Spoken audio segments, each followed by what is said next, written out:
once again to your ENC Achievement YouTube channel. So last class we have done a profile by Kitty Gale Ferguson, Quest for a Theory of Everything.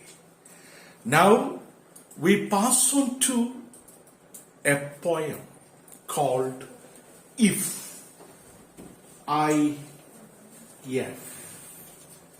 If. So If is a poem written by Joseph Rudyard Kipling. So if you listen or watch this class with the textbook, please take about the author, Joseph Rudyard Kipling, 1865 and 1936. An English short story writer, Joseph Rudyard Kipling, an English short story writer, also a poet and novelist, is chiefly remembered for his tales, T-A-L-E-S. Tales means stories. Tales. Tales means stories, chiefly remembered or mainly remembered for his tales and poems of British soldiers in India. Not only for the tales, not only for the stories, but also for poems of British soldiers in India. And also he has written stories, tales for children.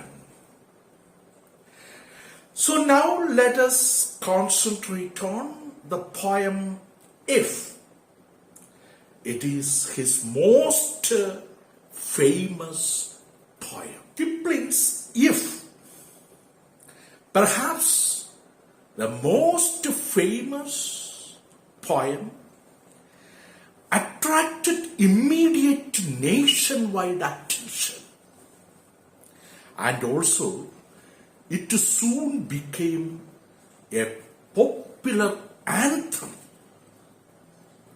It's a national song, a popular anthem. Now let us go for the poems. Remember, If is a didactic poem or didactic poem which instructs some values or gives some lessons to practice in life. That is why we call it as a didactic poem. We have read about a few great personalities and identified some of the qualities of greatness in the previous constituents or ingredients of the unit. And If is a didactic poem which suggests the idea of conditional fulfillments. So If is a conditional clause which propagates or suggests the idea of a conditional fulfillment, where the poet describes the traits of the perfect man. So what are the attributes needed for a person to be perfect, which we can see in the poem titled If. So I read the first stanza. So there are mainly 4 stanzas. Each stanza contains 8 lines. So when we go for the structure of the poem, we will learn about that one. So I am reading the first 4 lines. If you can keep your head when all about you are losing theirs and blaming it on you, you can trust yourself when all men doubt you. But make allowance for their doubting too.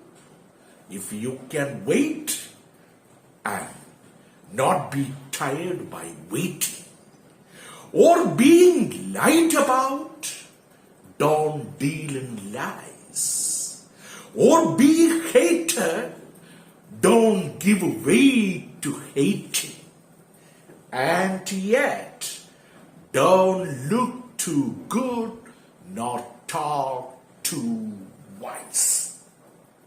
So the first 8 lines is mainly talking about the qualities required for actually a man to be perfect and happy. That is why the first stanza wastes no time in setting up the if-then scenario.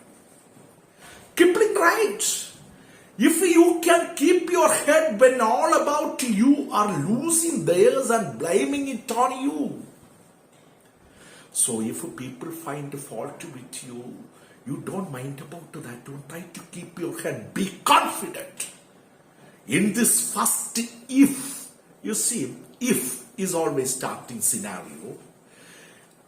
Kipling reminds the readers of the importance of maintaining a level head, upright, straight head, even when those around the reader do not have one and are blaming the situation on the reader. It should be noted here that the reader soon realizes the poem is really one long sentence. The poem ends on a particularly high note, which Kipling emphasizes with his use of an exclamation point. The third and fourth lines present the next if situation. Kipling is telling us, if you can trust yourself when all men doubt you, but make allowance for their doubting too. That is all. Here, the speaker emphasized 2 characteristic symbols that all people must possess. One is self-trust. I must trust on myself. Self-trust and the ability to understand the thoughts and feelings of others, even if that means understanding that people will not always like.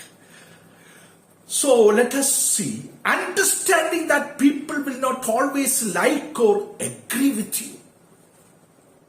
Then the final 4 lines of the first stanza is running so nicely, almost sounding as though they are one complete thought, Kipling says. So let us see, if you can wait and not be tired of waiting or being lied about, don't deal in lies. That is a good thing. So if you can wait, that is what here we are. If you can wait and not be tired of waiting, be patient and don't be tired of waiting. Or being lied about. People may say lies, but don't be a deal. Don't deal in lies. Don't be a dealer of lies. Or being hated. People may hate you, but don't give way to hating. Don't lead yourself to the way of hating. And yet don't look too good or nor talk too wise. Don't be over smart. Don't be too intelligent. That is what here we come to know. So in these lines, the speaker is telling the reader to have patience. In addition, he informs the reader that even if he or she is lied about, or he or she should not stoop to the level of a liar.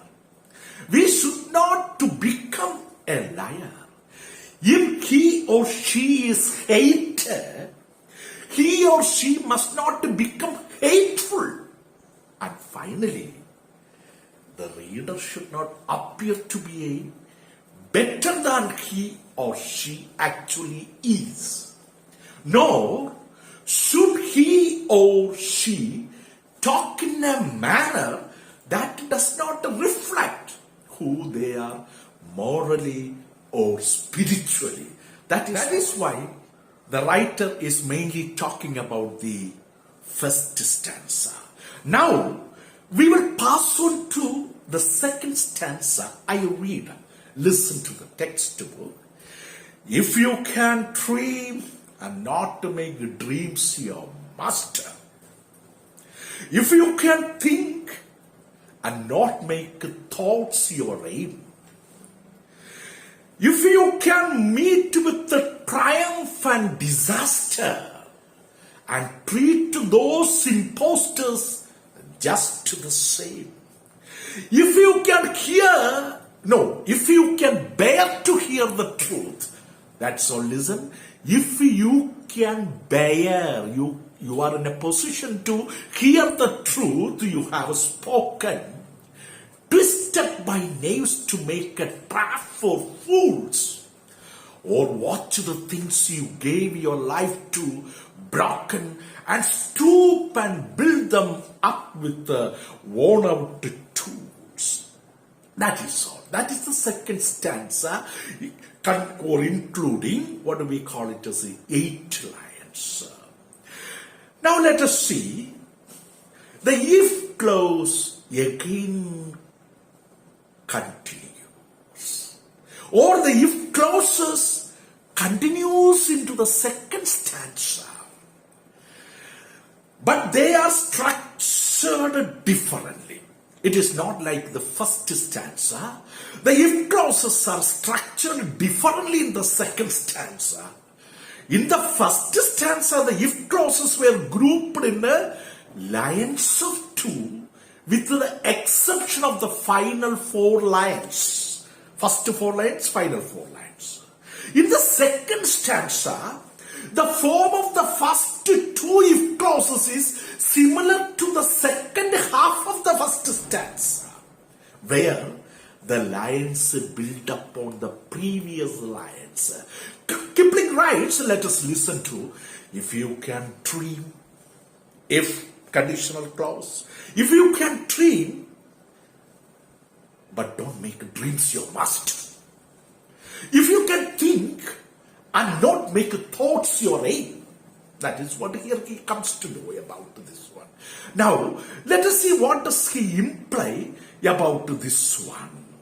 Here Kipling urges his readers to dream and think. You can dream, you can think, but not to get too caught up in dreams and thoughts that the reader loses his firm grip or grasp on reality. Kipling uses personification in his next 2 lines. Let us see. If you can meet with the triumph and disaster. Triumph and disasters are personified. Triumph and disasters are inanimate object or lifeless things. They are given the attributes of animate or lifeful things and treat those 2 impostors, clear example of personification, just the same. We know what is triumph. Very successful in life. Disaster means great failure. And keep those 2 impostors. Actually, Kipling, Rudyard Kipling has personified these two concepts, triumph and disasters, and when we read to them, we must treat both those imposters just the same, because what he is telling is, when we are in triumph, we will forget everything, we will enjoy. But we don't think that there is a disaster awaiting us. Now let us see, what does he mean by Kipling's diction. Here is also worth mentioning. The word impostor suggests a pretense or disguise. Actually, they are disguised. They are in another format. Perhaps he uses this word to showcase the fleeting nature of both success and never stays, nor does disaster. So success is not permanent, disaster is not permanent. Additionally, he could possibly be suggesting that these two words often comes a disruption or change.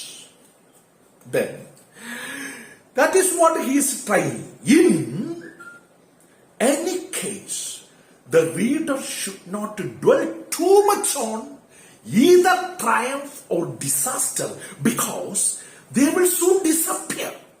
They are momentary occurrences. Kipling continues right on to his next clause. Let us see what is he is suggesting in the next if clause. If you can bear to hear the truth you have, if you can bear to hear the truth you have spoken, twisted by knaves to make a trap for fools. Let us see, what does he mean by this word. The speaker informs the reader that he or she must be able to adjust with endure, bear, hearing his or her words being twisted, made bad by dishonest, knave, K-N-A-V-E-S, means dishonest people and harmful people, in order to serve their own agendas and interests and their views. He continues this thought in the last two lines of the stanza, writing, or watch the things you gave your life to broken, and stood and built them up with worn out tools. That is a very important thing. Or watch the things you gave your life to broken. Let us see what does those things are mainly talking about. The speaker is showing in these lines the importance of being able to pick oneself up and start again if they fail or if they fall. Even if the thing they have failed at has taken all of their life to attempt, the reader must always be prepared to start again if they have met with disaster or failure, or they had completely destroyed, or their words were misguided by the knaves. That is one. Now, we will pass on to the third stanza of the poem. If you can, that also, if continue clause, if clause still continues. If you can make one heap of all your winnings and risk it on the turn of pitch and toss, and lose and start again at your beginnings, and never breathe a word about your lows, don't talk about your lows. If you can force your heart on, nerve and sinew, gather up strength and courage, to serve your turn along after they are gone. And so hold on when there is nothing in you except the will which says to them, hold on or continue. That is what. So the third stanza is again continuing with the if clause, and let us see what does the writer talk about the third stanza. The third stanza starts with the if clause that I have told again. Continuing on to the first four lines, Kipling writes, if you can make one heap of all your winnings and risk it on one turn of the pitch and toes, and lose and start again at your beginnings, and never breathe a word about your loss. That is what he is telling. Never breathe about your word. So, the theme in these lines is very similar to the one in the last two lines of the previous stanza. If you lose everything, if you met with the loss of everything in your life, you must be willing, you must be ready to begin again. Not only that, but you must also be willing to forget about the loss. Don't talk about the loss, forget about the loss. And not to dwell on it, not indulge in your loss. The next four lines of the third stanza are also tied together. The speaker, the poet says, if you can force your heart and nerve and sinew to serve your turn long after they are gone, and so hold on where there is nothing in you except to the will which says to them, hold on. Let us see what does this talking about. These lines are particularly powerful lines. The speaker is imploring, requesting the reader to adjust, to endure means to adjust, even if that feels both physical sinew, physical power, and emotionally heart and nerve impossible. It is also worth noting the capitalization of will.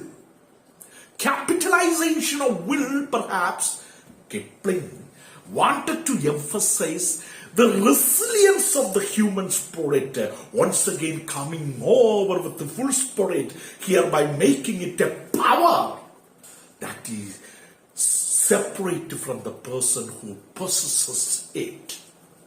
So now, we will pass on to the last stanza.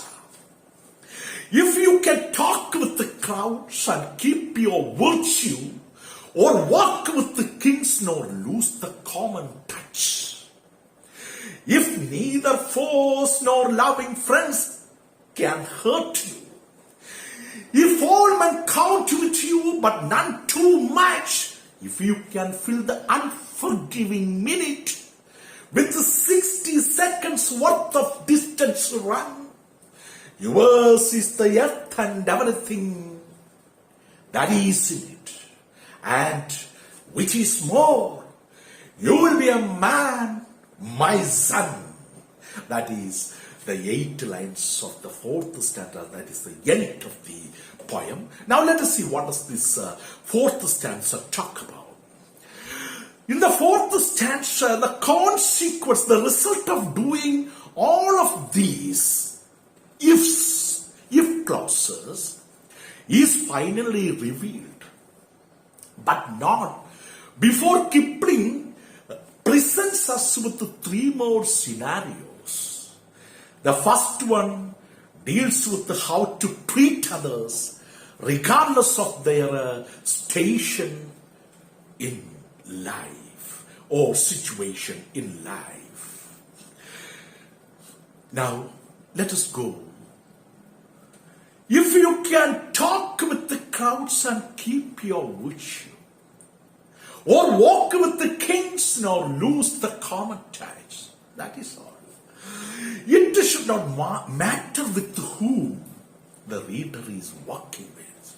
or he or she needs to treat the lowest of the low and the highest in the society exactly the same. We must treat each and everyone in the world the same with kindness. Kipling then dives into the next if clause. Let us see. If neither foes nor loving friends can hurt you, if all men count with you, but none too much. Let us see what those lines are mainly talking about. He is telling his readers to never give up. Kipling is reminding his reader that it is important to be able to jump back from disappointment or pain. One must not completely involved into his enemies or hurt a loved one could potentially cause. Finally, the poet gives the reader his final piece of advice. If you can fill the unforgiving minute with 60 seconds worth of distance run, the writer tells his readers to never say no, never give up or waste even a single second of time. If you are given a minute, make sure you use all 60 seconds of it. Finally, in the last two lines, the result of abiding by all these tidbits of qualities is revealed. Let us see what does he say in the last lines. Yours is the earth and everything that is in it, and which is more, you will be a man, my son. If one is able to keep all of these things in check, one will have the world at one's fingertips, and he will be a perfect man, and he will be a happy man and a successful man. With this, actually, the poem comes to an end. So this is full of conditional fulfillments of all the things. And the father gives these counsels to his son. So that is why we call it as a didactic poem. So I hope you understood it. In the coming classes, we will start with the literary devices of the poem and the structure of the poem, and other classes we will be coming again with the important question answers and appreciation of the poem. Hope you all benefited out of this. If you have benefited, don't forget to share the videos to your friends and also to subscribe and make benefited. Wish you all the best. Thank you.